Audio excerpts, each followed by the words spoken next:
everybody. Good morning. Still morning. Yeah, good morning.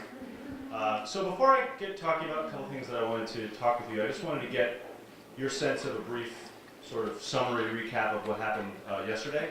It's less fresh in your mind than this morning. So does anybody remember, like, what was the key gist takeaway from Professor Shive's talk that was, that's the Project Look Sharp. Like, what in your mind was like your main takeaway point or a few points from what Professor Shive was talking about? Yeah.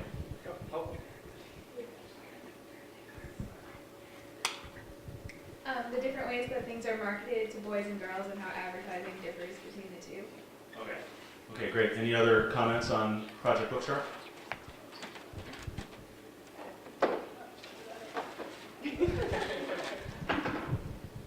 I guess just to be cognizant of the way we're influenced by media and how they approach us, specifically in different markets, I guess.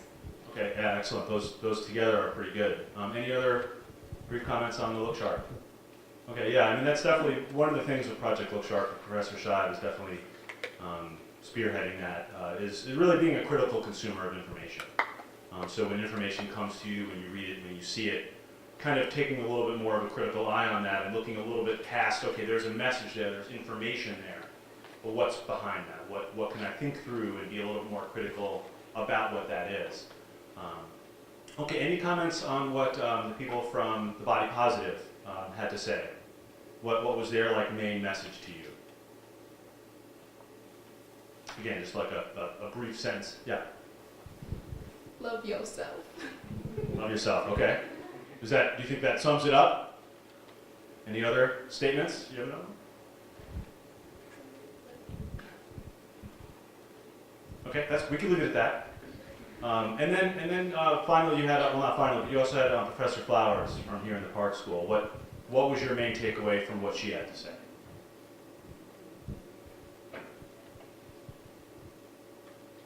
Give me a one sentence snippet. Yeah, up here.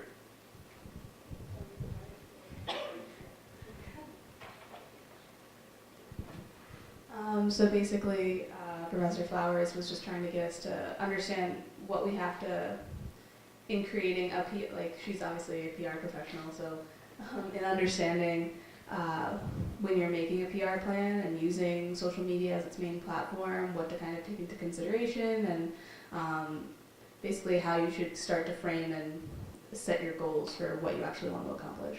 Okay, excellent.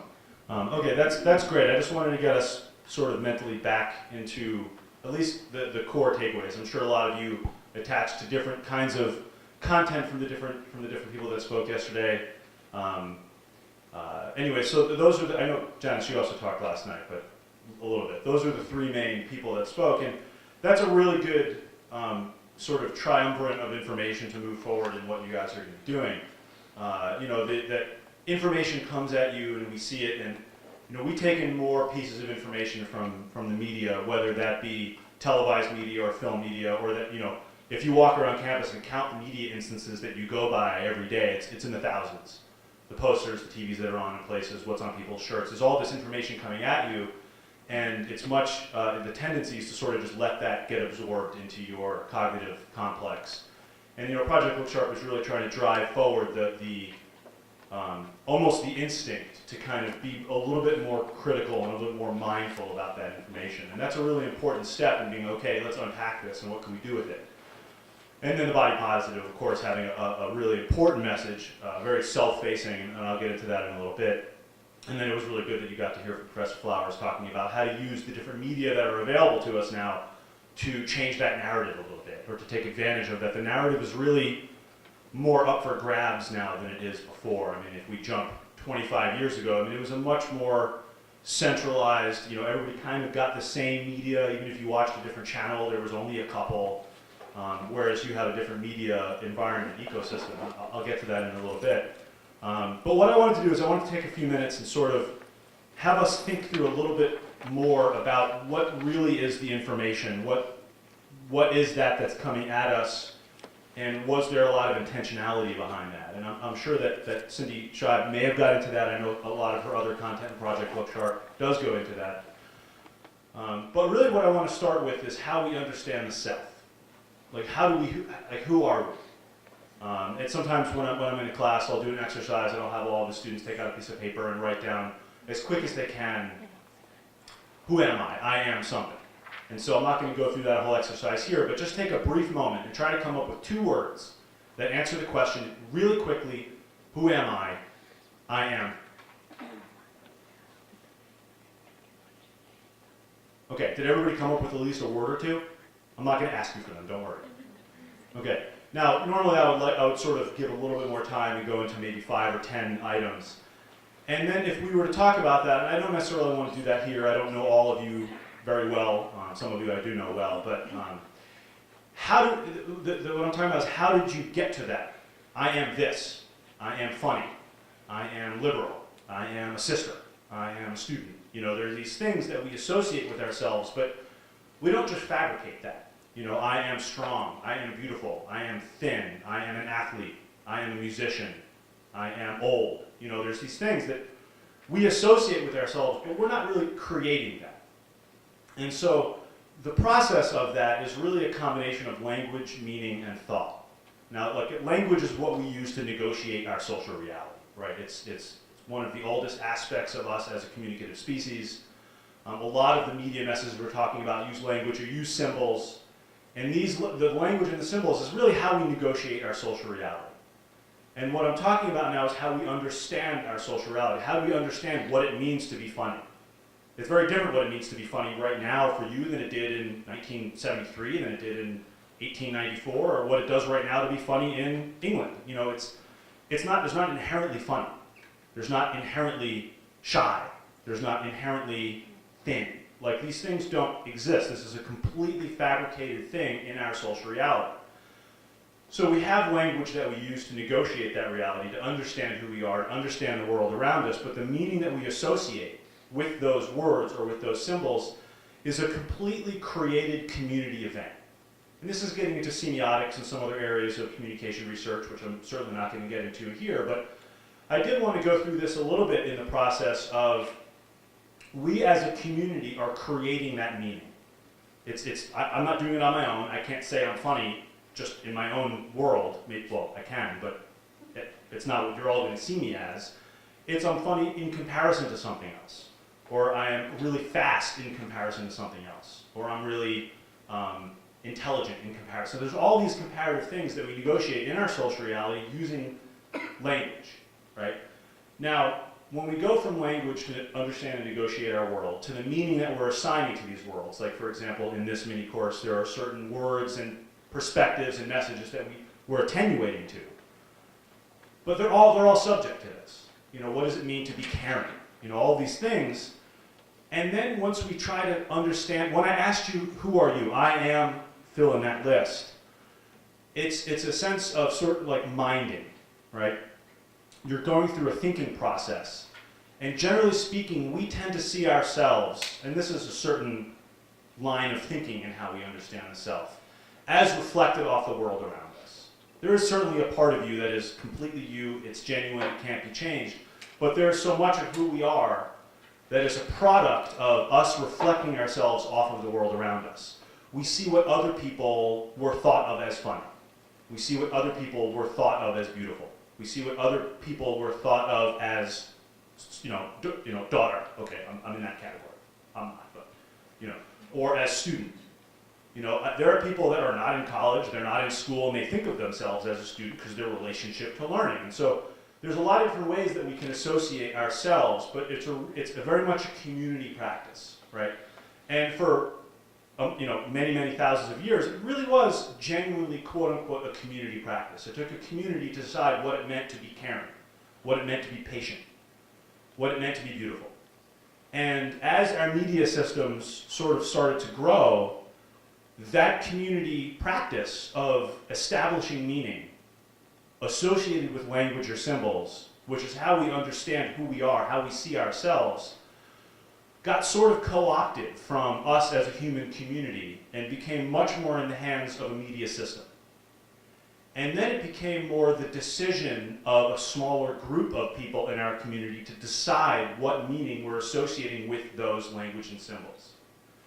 And that really was a very transitional process in us as a species and as a communicative, being, understanding who we are and how we relate to other people.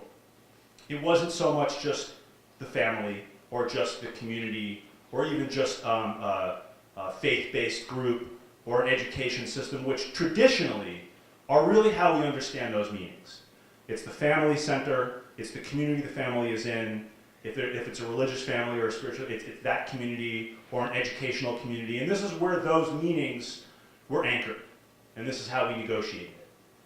And which allowed for different sort of senses of self anywhere you went. If you went to, somewhere in the South Pacific, you went to Pacific Islands, say American Samoa, would have been American Samoa back then, but they had their own conception of what beautiful was, or what funny was, or what caring was. And if you were to go to Scandinavia, they have their own. It sort of was, we all developed those meanings as a group. And that has shifted quite a bit. Professor Scheib talked about, looking past these media messages. There's a tremendous amount of intentionality that happens in a media message. They don't just come across these ways of defining things and ways of depicting people. Like, for example, a lot of the conversations in this mini course are, what is beautiful? Body image, how do I relate to who I am? And so it's very intentional and it's very creative. And so there is a small subset of our community that now, then when we had print media and then broadcast media and then televised media, we moved through the media systems, really had the lion's share of messages with which to negotiate that meaning. And so think about what it meant to be, say, beautiful came up a couple times in the earlier discussion today, right? Do I look beautiful? Do I look fat? There is no inherent meaning in that at all, right? That's completely created, and I'm sure that's come up at other times in your discussions this weekend, or you'll talk about it after we let you go work. And so that was sort of a way that we relate to symbols, and that it's a really created thing. I mean, if anybody has taken any linguistics or semiotics courses, one of the initial most important things in that is that there's no inherent meaning in anything. There's a movie called The Gods Must Be Crazy, and a Coke bottle gets dropped out of the sky, and there's this, sort of very previous living individual, sort of a tribesman that finds the bottle and has no idea what this is. They think it's a weapon, and eventually they think they can carry water with it, like this chair that I'm on. We define that as a chair. We define everything. There's no inherent meaning in anything that we're doing or saying, is that we have to negotiate that. But that negotiation has been sort of taken away from us as a people. And what ends up happening is there's a certain perspective on the world that ends up getting cultivated. And there's a whole area of research on this called cultivation theory. And a lot of cultivation theory started looking at, okay, what's on television? Right? And obviously, we have a ton of other media messages that we consume that's not television. But really, in the last 3 decades, television is really the paramount message sender. And a lot of times we watch television more religiously than we even do religious things. It's our daily devotion. And so the initial research was looking at violence, and that's not what we're talking about this weekend. But what they were saying is, okay, what kind of perspective on the world, what kind of social reality do people that watch a lot of television tend to think when it comes to violence? And I'm not going to go too deep into this, but really the conclusion they found that there's a lot of violence on television, and the people that watch a lot of television tend to think that the world is out to get them. They grossly over-associate the chances of them being subject to a violent crime. They think it's called the mean world syndrome, like everything's out to get me and everything's really dangerous. And obviously there are dangerous times, and there's certain places in the world that are unfortunately quite dangerous, but the point is that us, as people living where we live, if we get a lot of these media messages, it will cultivate a certain perspective on the world around us, will associate a certain meaning. And then they did some follow-up research on that, looking at body image. And well, what happens? What's cultivated if we watch a lot of television, or we consume a lot of media? And there's various different findings. Research, it's called READ, because it has to be searched over and over again. Found that, some studies found that, if people consume a lot of media, they tend to have a negative body image and that they think they should be thinner. And then there was another study that didn't find that so much, but found that people that didn't necessarily think that they were thin felt more comfortable with their body image if they saw people like them talked about in the media as being great and wonderful and beautiful and just as great as anything else. And so the combination of these two things that I've sort of brought up very briefly, because I don't want to take too much time, is that how we think of ourselves and how we think of things is completely created by us as a community. Really, the idea of the self is it's not us. We can't do that on our own. We need to define those meanings and understand who we are completely related to the world around us. And that world has been sort of taken into the media sphere, and it was up to them. It's very intentional. It's very intentional to message us in the media, in movies and in television, as in this is an ideal body type. That was a decision. Now, we don't need to go into the consumerism that follows that decision, and consumerism and purchasing needs you to think that you're not good enough, and that's a different topic altogether. But it happened, and it wasn't really up to us, right? It just happened. And there's other ways that the media is not being responsible, right? Eating disorders came up earlier today, right? Although maybe there's a little bit more sensitivity to body image, you still hear jokes brought up about eating disorders. You know, I just watched a very new episode of a sitcom from 2015, and they used anorexia sort of in a joke. That's irresponsible. Like, that's an irresponsible media system. I mean, it isn't, they don't make fun of handicapped people. You can't use certain words for mentally handicapped people that used to be okay. And here we have this really, serious disorder that's not just it's not just a communicative social disorder. There's been a lot of progress with eating disorders really pointing out that it is actually a neurological disorder that is not just related to how we see ourselves. You could have an eating disorder irregardless of how you think you look compared to other people. It's just something that happens, and that's irresponsible. But they're still deciding to depict it in a certain way. And so there's all these things that have happened and has gone in a certain direction. And a lot of the discussion this weekend and what we're going to be sort of putting towards you, and Professor Flowers got into that a little bit last night, is we live in a very different media ecology than we had 15 or 20 years ago. You live in a very different media environment than I did when I was in college. I mean, I could date myself a little bit. The internet came out when I was a freshman. And I mean that literally, right? And so, how old are you in the room? Ballpark? 19, 20, 21, and that. So the internet's about 22. So you and the internet are about the same age. You guys are siblings. And so it's only had as much time as you have had to mature and figure things out, right? But when I was going through high school or elementary school and sort of figuring out who I was or the media that I was seeing, it was really what I had available, the few channels, and then there was cable or whatever movies I could see. But you live in a very different media ecology. I live in a very different media ecology now, but in terms of the formation of that meaning that we associate, comes from a much more complex and really decentralized media environment. I mean, if you think about where we're getting these messages from, how we associate who we are, how we think about ourselves, it's not just from here are the channels that you watch. It's much more personal. The narrative that we build about the world around us that leads to our understanding of social reality, that narrative is really much more up to you right now. If we were to go around the room and ask each of you, where do you get your news from? What do you watch? Where do you get your information from? We would have some overlap, but there would be a really unique set of sources. That each of you is building your understanding of what's happening in the world around you very much on your own. You're not all watching the Channel 4 news at 5 p.m. I would be very surprised if any of you watch the Channel 4 news at 5 p.m. You're more likely to be watching ICTV Newswatch, which you should be watching. But so you're constructing the world around you in a much more personalized way than we ever were able to.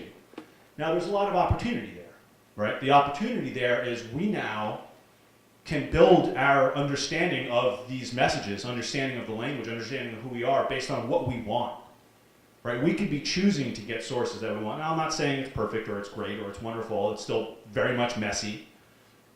Not just the internet, mobile media, all the different places, the social media. It's a messy, sort of echo chamber that we're kind of trying to figure out. But it's much more up to you to kind of build that environment. Now, that's potentially very beneficial, but there's a lot of really sort of important and profound negatives to that.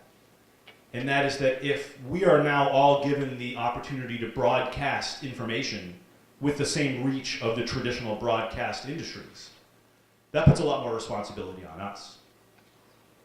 Now, earlier there was like, what do you say to a friend or a roommate if they ask you certain questions? Like, that's getting down to language, right? That's getting down to what words are you going to choose? What words are they looking for? And the result of that is how we see ourselves is really a composite reflection of what people say about us or what we see said about people like us. Now, the forward-facing element of that is that that leads to self-fulfilling prophecy. Does anybody know what even a general idea of a self-fulfilling prophecy is? Take a poke at it, what do you think it would mean? Yeah. You could just say. You think something, so it becomes a reality. Right, that's, yeah. That which we think to be the case ends up becoming the case, or some definition like that, right? And so what we can apply that to is that the words and the language we use to people and with people, we are creating how they see themselves. We are creating their self-concept. And there's been other sort of studies that I'm also not going to get into with children that grow up. If they're told, you could really do this, you're definitely smart enough, just put your mind to it, that messaging ends up becoming true. Even if they don't get the grade on every test that they would want to get or whatever, it's how they see themselves. Whereas if people grow up being like, you're going to fail, you're horrible, you're miserable, it ends up becoming the way we see ourselves, and we end up becoming that person. And so that gets to sort of body image. If the message repeats itself in a certain direction, we end up sort of internalizing that, and that becomes our self-concept. And so how we communicate to each other, how you communicate to your friends or family, or the messages you choose to put into social media, which really has the reach of broadcast greater than many media systems at this point. Because when you post to Twitter or things, that's global. I mean, there's a lot of television stations that wish they could be that global, right? And so the language you're using has a profound effect on how people think of themselves, which puts a responsibility and a potential slippery slope into what we say about people. Right? This weekend's not about, sort of cyberbullying and those things, but you could post something on Twitter that could completely fracture somebody's perspective of themselves. And so there is a responsibility that comes with developing a media campaign that uses a media that really gives you the power of those traditional media companies that I had just talked about, co-opting the community establishment of what things mean. It's sort of now it's up to all of us again. But is that a good thing? Is that a bad thing? I mean, we need to decide that. And so how we see ourselves, this self-concept, a couple of the questions and comments this morning talk about like, do I look fat in this? It's like, well, what aspect of your body are you looking to accentuate or not accentuate? And so, we all know people that have different heights or widths or looks or colors or anything, that if they're comfortable with their self-concept, how people say, you're glowing. Right, that we give off a certain energy because it's how we think of ourselves. Now, whether or not you really think that people give off an energy field that you could sense, you may buy into that, maybe a little too esoteric, but I could just ask the brief question is, when you meet someone for the first time, do you get a feeling from them? I kind of feel a little weird about this person. Or this person really feels, yes, I'm getting a good feeling. That's what that is, right? We have a lot more sensory inputs than we do just the 5 that we generally think of. And so there is other things that can come off of us. We can radiate as a person as long as we have a self-association that allows for that part of us to come out. And that self-association is sort of that line that I had just drawn for you, which is we understand who we are because of the language that's used that we think of ourselves with and the meaning that's associated with that language. But all of those associations are much more part of the media systems now than they were 150 years ago. And so we need the media systems to be more responsible, to create a better environment for all of us to feel better about who we are, or to at least know where we want to be and feel okay with that process. And as far as, if you talk Professor Shai at more length, or if you did if you look with that critical lens, they are highly irresponsible. our media systems have been highly irresponsible in many of those cases. And has created this sort of social world where it's very likely that many people in the room have something about themselves that they're not happy with, but it's not because there's any internalized good reason that they're not happy with it. It's because they're not getting that messaging as to the self-image from outside. And it's where we can go as a people to take that back. Now, this morning you were talking about much more like relational things, you and a roommate, and that's a really delicate situation, but the language you use can be chosen. And you could decide your own style and how you find your friends or family relate to you and what words help or what way of interacting helps, and that's really up to you and them. But the kind of words that are chosen, the kind of interaction really does create who they are. It does create who they think they are. And then take a step back and think about print media. Like flip through a quote-unquote fashion magazine, you know, where there's a really great movie called, or potentially great, called Killing Us Softly. I think it's at version 4 now. And I highly encourage you, if you Google Killing Us Softly, there's a model that has now done, well, I forgot her name. She's done 4 different versions of this movie. And what she does is she sort of goes through ads and visual TV ads and print ads and shows how they've created a really caustic environment to where no human can ever actually look like that. Between, you know, photoshopping and touching up, it's just like even the actresses and the models themselves are like, I wish I looked like that because they've changed me so much. And so there's an opportunity here, right? There's an opportunity for us to take back that community process of creating what messages are and how we think of ourselves. There's an opportunity for you to control that narrative for yourself and feel better about that because it's completely fabricated as to what is beautiful or what is the right body image. It doesn't exist in any way whatsoever in any part of our society anywhere other than created. And so the thing that I'll encourage you is to take the things that Professor Scheib has talked about, to take the things that you talked about this morning, to think that the things that you just have thought through in your life, and really just be more mindful about consuming media and looking past, like, why are they making those decisions? What's going on there? But create your own media ecosystem much more intentionally and create that self-image in a way that leads to the person that you want to be or genuinely feel you are, and surround yourself with people that are giving you those messages. Or talk to people what kind of messages you need to get there. And so I'm not going to go into the challenge that we're giving you. I'm going to let Professor Levy and Mr. Regan go into that. I think you guys will be, Bob will be talking about that. And so there's a challenge here. The challenge is not just today. There is a challenge today. But the challenge is really to take this conversation forward and look at the world around you in a more critical eye and build the world around you in a more intentional way. Now, everything I've talked about has a whole body of literature and different people that have studied it in various ways, and I'm happy to touch base with you on a more one-on-one basis to direct you towards those things.